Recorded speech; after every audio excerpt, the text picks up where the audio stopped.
Pour célébrer l'anniversaire de sa création par Peter Benenson en 1961, la galerie Faekos expose les images douloureuses des 5 dernières décennies, retraçant ainsi le combat de l'organisation. Kim Phuc fuyant les bombardements au napalm de son village, Trang Bang, au sud-Vietnam.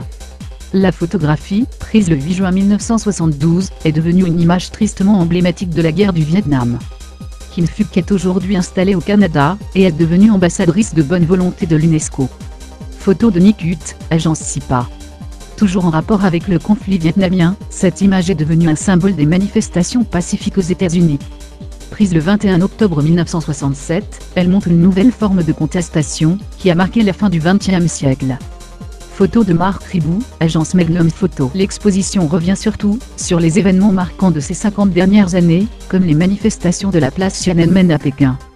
C'est en effet au printemps 1989, que 100 000 étudiants se rassemblèrent sur cette place centrale de la ville pour réclamer une réforme du système communiste. Après un mois de mobilisation, les autorités chinoises réprimandèrent violemment cette contestation populaire.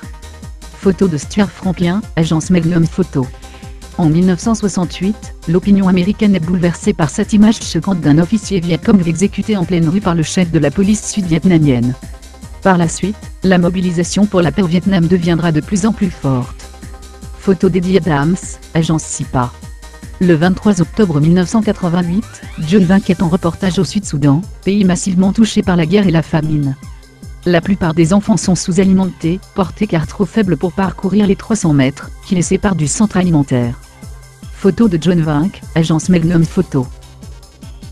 Martin Luther King reçoit le prix Nobel de la paix en 1964, pour son combat pacifique contre les discriminations raciales. Ici, il revient à Baltimore, aux États-Unis, acclamé par la foule. Photo de Leonard Freed, agence Magnum Photo. L'accident nucléaire de Tchernobyl d'avril 1986 a eu des conséquences désastreuses sur plusieurs générations, en Ukraine et dans les pays frontaliers. Plusieurs millions de personnes ont été touchées par les radiations. À Minsk, en Biélorussie, le photographe Paul Fusco réalisa un reportage en 1997 sur l'asile de Novinsky qui accueille des enfants touchés par ce drame nucléaire. Photo de Paul Fusco, agence Magnum Photo. Isolés en pleine mer, des enfants sont quasi réduits en esclavage en Indonésie. En 2001, des jeunes travailleurs sont condamnés à pêcher sur une plateforme à 15 km de la côte pour un maigre salaire.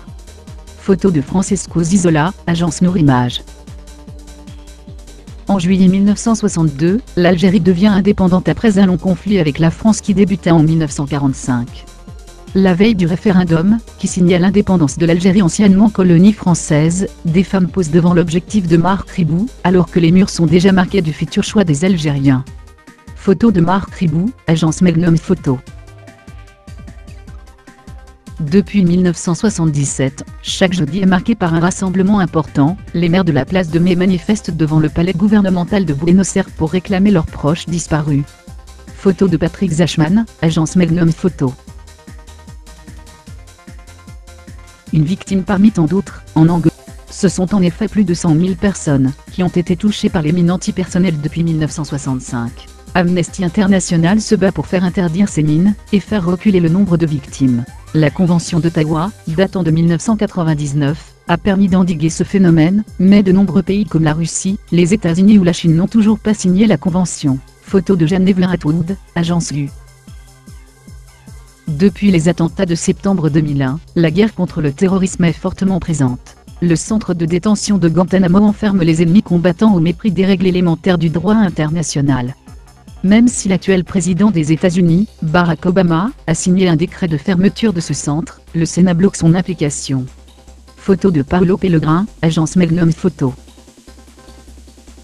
Joseph a 14 ans, il a pourtant déjà combattu. C'est un enfant soldat, démobilisé en 2009 au centre Don Bosco à Goma, dans le Nord Kivu en République démocratique du Congo.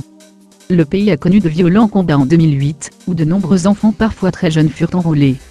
Photo de Cédric Gerbet, agence U. La famine en Éthiopie est devenue particulièrement problématique au début des années 1980. En 1984, des camps sont mis en place pour aider la population. Ci-dessus, le photographe Sebastião Salgado ramène des images fortes, où des gens arrivent massivement au camp de Bati pour une distribution de nourriture. Kim Phuc, fuyant les bombardements au napalm de Trang Bang, son village, au sud Vietnam.